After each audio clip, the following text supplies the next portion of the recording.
السلام عليكم ورحمة الله وبركاته، أهلا وسهلا بكم. أنا حابب أقول كلمة مهمة جدا بعيد عن مباراة الأهلي والمصري. الأهلي يا جماعة ليه وصل للنجومية دي؟ ليه الأهلي هو كده؟ ليه الأهلي بطولات؟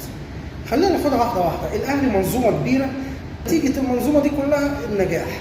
عشان كده احنا بنقول للفرق الدوري بدل ما أنت بتركز إن كل أحلامك تكسب الأهلي، لا، ركز إن أنت تبقى زي الأهلي.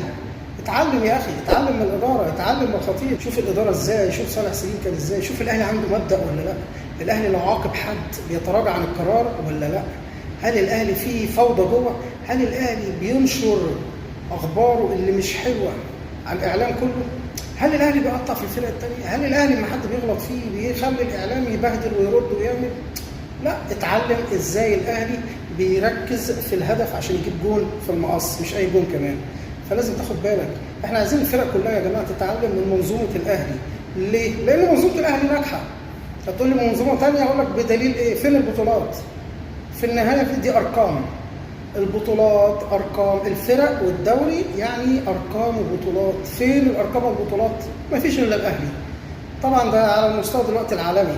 فين بقى الزمالك من ده كله؟ فين فرق الدوري؟ فين الاسماعيلي اللي بقى له 500 سنه؟ ولا الاتحاد اللي بيقول لك من اول ما نشأ الدوري؟ يا جماعه طوروا من نفسكم، مش لازم يكون في فرقتين ثلاثه هم اللي كويسين بس.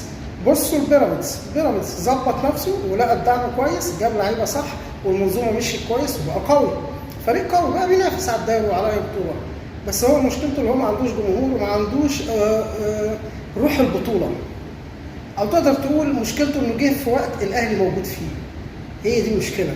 بس هي المشكله ان انت تخش انت كمان. اتعلموا يا جماعه من الاهلي ازاي النجح، اتعلموا ازاي النجوميه.